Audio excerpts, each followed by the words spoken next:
your feel-good breakfast show. Welcome back. This is Expresso, and it is the month of love. It is upon us. But has it become obsolete? That's the question we are asking. Indeed, Valentine's Day can be an incredibly expensive holiday to celebrate, buying pricey jewelry, flowers, and the wining and dining that goes with it at a nice restaurant. That might not even help your relationship, and it could even harm it. Now, Valentine's Day also leaves people in relationships with impossible expectations, and it tends to exclude single people. Now, today we chat about the month of love, featuring the relationship architect Shelley Lewin, as well as clinical psychologist Clint Maggot. Now, if you have thoughts of, perhaps, or experiences that you'd love to share with us, feel free to drop us a voice note. Our number is 063-408-8863. We would love to hear from you. Good morning. Good morning. And don't be shy on the questions, man. I actually would love for you to challenge them with some questions around love. It's one of my favorite topics to talk about. Sure. So just the concept of Valentine's Day being obsolete, all right? Perhaps it's the socioeconomics of where we are. We are in South Africa, Why get chocolates when you can get petrol? So what is the idea with regard to, I'm sorry, think about the most romantic thing you could do for someone right now. It'd be like, baby, I'm going to fill your tank. Yes. Baby, are you serious? That's what it's going to be like. But in terms of this concept of it being obsolete, do you think that's the case? Do you think Cupid's arrow is just missing us in this day and age? Carl, I think that, as with all things, Valentine's Day could evolve with our times. Yeah. And it could do with a bit of a rebrand. If we think about 30 years ago, we were watching the A-Team and Knight Rider, and we thought that was unbelievable television. And, so our times have evolved. Yes. We were living very politically incorrect lives compared to current standards. And I think that it was reserved for heterosexual couples. It needs to evolve. It needs to be more inclusive. Absolutely. And actually, can you imagine if Valentine's Day evolved to be a day where we celebrate the best of what humanity has to offer, and everyone was there to be there, to have a day to bring their best self, to celebrate love and kindness, and imagine every single person did one random act of kindness to share their love with whoever, in whatever capacity they could, based on the circumstances that they had. Imagine a day like that in the world. Yes, please. I like that advocacy, and I believe that it should be a public holiday. Well, Clint, we look at the calendar, we get Christmas, New Year's, then back to school, then everyone's like, oh, it's Valentine's Day. Yeah. What are some of those anxieties that comes with the 14th of February? It does come very quickly. I felt like I just got back to work and I was like, oh, there's Christmas decorations when I left, and all of a sudden there's Valentine's things. So, I think it's often also just coming off to January, which financially for people is not always the best time of the year. I think there's this expectation for Valentine's Day to be grand. And, expensive, and often, how much money you spend is equated to kind of how much you kind of love somebody. And so often there's just too much pressure, right? Each time this kind of comes around, you have to be more creative, more inventive, and people don't enjoy it. The fun of it will get taken away. The meaning of it also gets kind of washed out. And so often people either give up on it, and it's just like, this is the easiest prepackaged thing I got at the store, and here you go, this is for you today. Or they just kind of, go with it, but they're not really enjoying it because they're too worried that everything needs to be perfect. Perfection. That is. I blame social media for that, to be fair. Social media has caused such a great rift in our understanding of different concepts. Back in the day, remember, we could send a letter around class that we've written with a bit of a rhyme to it and impress somebody. Now we just place a heart on their comment. and I'm just saying, things have changed. So, do you think, Shelley, that social media has almost diluted understanding of love? Well, I would say what social media has done has brought a huge amount of pressure. Clint said two words that really stood out for me, and the one was grand and pressure. And I think that influencers and content creators, there's a huge pressure to deliver something spectacular and they're all trying to outdo each other. And then the regular folk look at this and we feel like, oh my goodness me, what am I going to do? How am I going to keep up with this? And what can I do to deliver? Yeah. Because, you know, we're watching these things and people lose track of and lose perspective of reality and think that that's reality. But social media it's a performance, it's a show, you know. The purpose is not to be authentic and real, it's to be entertaining and aspirational. And I think the average person forgets that. So they're comparing what their partner has done to what the content creators and influencers out there are doing it. And that's exactly what it is. It's content creation. They are putting it up. They're creating the content. It's not reality. Well, we are not going anywhere. Clint and Shelley, they are staying with us as we continue this conversation. If you would love to weigh in, perhaps you have some questions, let us know. This is the time to send those voice notes through. Our numbers 063 408 8863. We'll be back shortly. It's my feel-good breakfast show. Welcome back to Feel Good Breakfast Show. This is Expresso and you're live in S3. We're back with our panel discussing the month of love. You have to say it that way for some reason. Does Valentine's Day make your heart flutter? Does it make your liver quiver? Does it make you roll your eyes in disgust as well? I mean, that's fine too. We're joined again by the relationship architect, the person that provides beautiful love scaffolding to so many.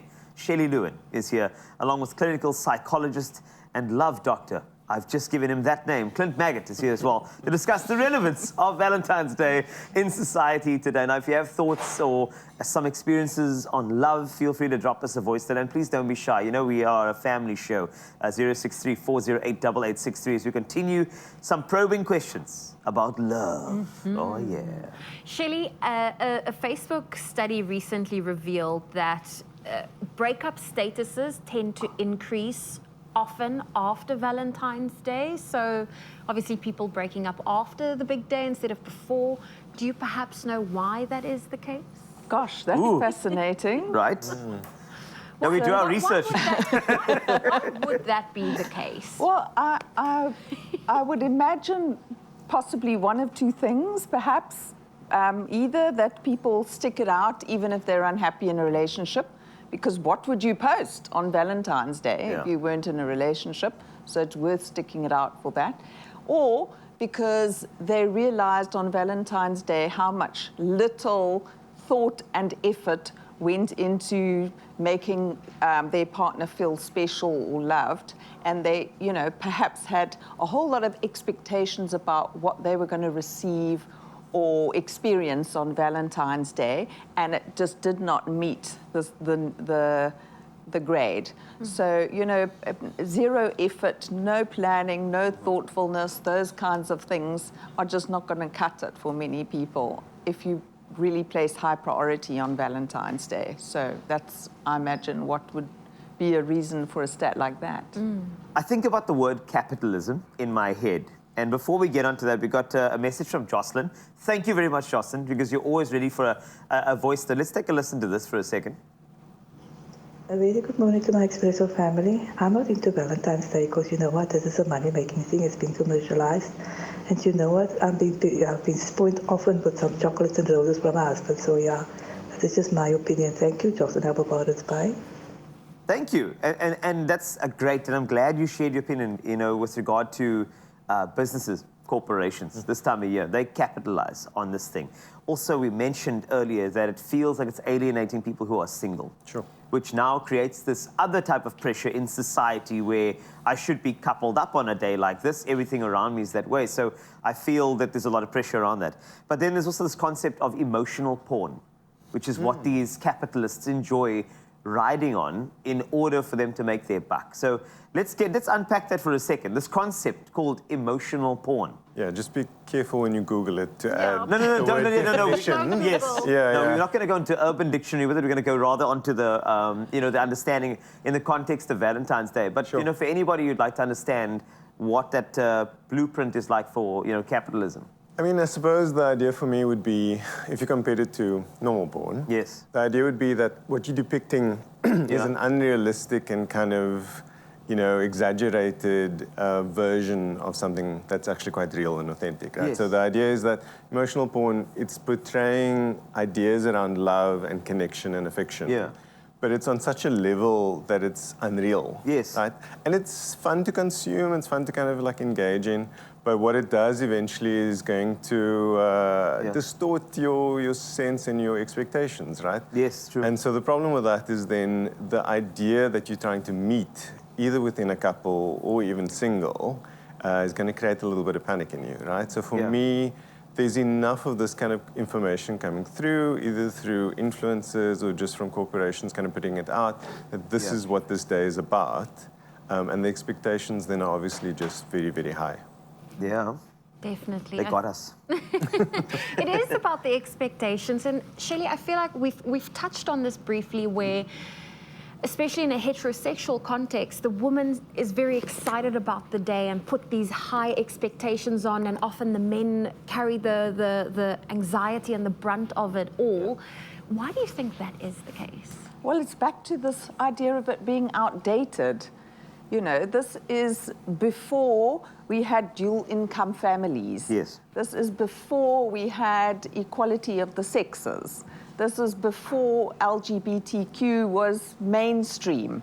So our world has evolved, and it needs to evolve if it wants, it can become almost this very distasteful thing that people don't enjoy and like, because it feels like it's this very commercial, I'm being pushed and forced into something that I don't really want to participate in. Or it can evolve, and I think that if there was a couple of really smart, like big brands out there, they could really turn it into, to reinvent it and to make it mean something else and really make it valid and relevant for our times and celebrate love and kindness more than this romantic idea of boy and girl and, the responsibility of a male towards a female or something. I like this concept a lot, and that's what I'm saying. It should be a public holiday. It should be actually a self-love day. But that's why we need to discuss reframing Valentine's Day with our panel in the next couple of moments. So if you have any questions, any ideas to spark the reframing, 063-408-8863, as Ryle covers a very important topic. Can abs make you feel more loved? It's my feel-good breakfast show. Back, it is your Feel Good Breakfast Show, and we are back with our panel discussing the month of love. Romantic or irrelevant? That is the question. Now, we are joined again by the relationship architect, Shelley Lewin, as well as clinical psychologist, Clint Maggot, to discuss the relevance of Valentine's Day in society today. Now, if you have thoughts or experiences that you'd love to share with us, feel free to send us a voice note. Our number is 063-408-8863. Now, before we finished, we did say maybe it's time we need to re-look at the way Valentine's Day is. Clint, how can we start by reframing Valentine's Day to be not so cheesy? I think that, as in relationships in general, lowering expectations is probably a good idea. I think we all come into relationships with probably too high expectations. And so for the day as well, you don't want to have your expectations too high. It should be an opportunity. I think for long-term couples, it's often not a bad thing. Like Valentine's Day almost is like a bit of a prompt of like, hey, we should do maybe one of those grand things that we used to. But I think for all of us, it should be more inclusive about what we mean by love, right? So normally, as you were saying earlier, Shelley, love doesn't have to be just this romantic couple, big gesture. It could also be about friendship, connection, family, and it could be a day that you celebrate love in other forms. And so I think on that day, singles should be getting together, they should be having parties with friends. It should be a lot more about, instead of just two kind of pairing off all the time. And so for me, that would be the kind of direction to go in. And like I say, it should be a fun thing, a playful thing, and not taken too seriously. That's important. Now, before we get into how we can actually, manifest and do meaningful acts of love on Valentine's Day and reframe, we have a voice note that came through. Let's take a listen to this. Good morning, Expresso team. Mrs. Nirmala Devi Murli of Amkumas. Indeed, it's overrated. Why we say, I love you, only on the 14th of February? No, it doesn't work that way. I love you 365 days of the year, as long as there's a heartbeat and there's a breath you take that can say those three beautiful words. Why become commercialized and only believe on that particular day, I got to get you a gift? It doesn't make sense. I am your gift in love. Thank you. Have a blessed day. Yeah, like, can I tell you, I feel like you rehearsed that. That was so beautiful. It was so smooth. And I mean, that's just what we love. And I love you, by the way, for sending that voice note. But let's talk about the meaningful ways to express ourselves on Valentine's Day while we reframe. In fact, this is like a massive public service announcement to reframe the meaning behind our actions on Valentine's Day, to not pair off all the time and alienate those who are perhaps not in those types of relationships as well. I'd love to explore meaningful expression. What do you think are some good ideas for us to take with us into the 14th of Feb this year? Well, Carl, I feel like I want to break out into song. I'm a bit nervous because I'm probably the worst singer on the planet, but the new song with Miley Cyrus, Flowers, I can buy myself flowers, I can write my name in the sand. You better keep on singing. Hold my own hand. I can hold my own hand. I can love myself better than you can. Yes. You know? So the whole point is show yourself some love. Do something that's soul nourishing for yourself. And if not for yourself, if you need it more, that's great. Or do the best random act of kindness that you can do that fits your life and where you're at the moment, and just bring the best of your humanity to the community around you. I love that too, because what about those charities you support? Can we not do romantic gestures to the charities around us and send through those sorts of gifts? I mean, that'd be lovely. Yeah, you know? that to me is the way that the world needs a day like that. We don't need a day of pressure, added pressure to deliver some unrealistic expectation that Hollywood has, you know, commercialized, and it's time to make it more authentic and real and reflective of our times. And to definitely break away from that. Well, we have one more voice note that we would love to listen to. Good morning. Good morning, Expresso team and everybody else in the country that's watching and overseas on YouTube. Yeah, I think Valentine's Day is a bit overrated. Every day should be Valentine's Day. And I mean, try and buy a bunch of flowers on Valentine's Day. Let's say 5 roses will cost you 200 Rand. The next day, the same 5 roses will cost you 20 Rand or 50 Rand. So it is a money-making thing. I just believe every single day should be a Valentine's Day. Love the one that you love every day as if it's the last day. Thank you, Yaku Brits, for that voice note. I mean, this has been an incredible chat. I love that we have, you know, said that the notion of Valentine's Day needs to, it's a bit outdated. But just some closing remarks from both of you. How can we approach, I mean, the 14th of Feb is coming along. Society hasn't caught up to the idea that, you know, it's a commercialized day.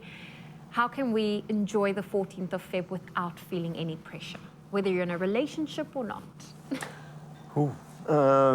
So, I mean, I think in listening to what Jaco was saying as well, like I was just thinking, like, you know, as a couple, you can make your own rules. You can go, we're not spending any money. This is the budget. Maybe we're just going to skip it this year. It's just Tuesday. You know what I mean? I think it's on Tuesday. Yes. And so there's lots of ways that as a couple, you can just like kind of have discussions and talk about this. You don't necessarily need to follow the default. And then I really like, again, what Shelley was saying, that, and just to add this idea of like, you can expand on what, you know, love is going to be. And it's not only about what you receive on that day, but also what you can give. So, you know, you can be generous with other people. And I was just thinking, like, I remember at school, they used to put on like a play or a fashion show. And it was just like celebrative. It was just like a fun time. And I really feel like there's a lot of that, you know what I mean? Like there needs to be a lot more around this that's just a lot more playful and fun, and kind of remember that as opposed to it needing to be something perfect. Even the school was kind of like a money-making scheme, because I paid 5 Rand to wear it. Yeah. to be fair. So I felt that too. But thank you so much for reframing Valentine's Day. Yeah, just manage expectations, Yeah. really, so that you're not disappointing anyone and they don't have any unmet needs that's going to cause a big drama at the end of the day. That's so true. Save the money. Write each other letters. I feel like that's something that we need to continue to do, right? That's going to be beautiful. Thank you so Definitely. much. Clint, Shelley, thank you so much for joining us today. And there you have it. If you still want to be part of our conversation, our voice note line is open. It's 063 408 8863.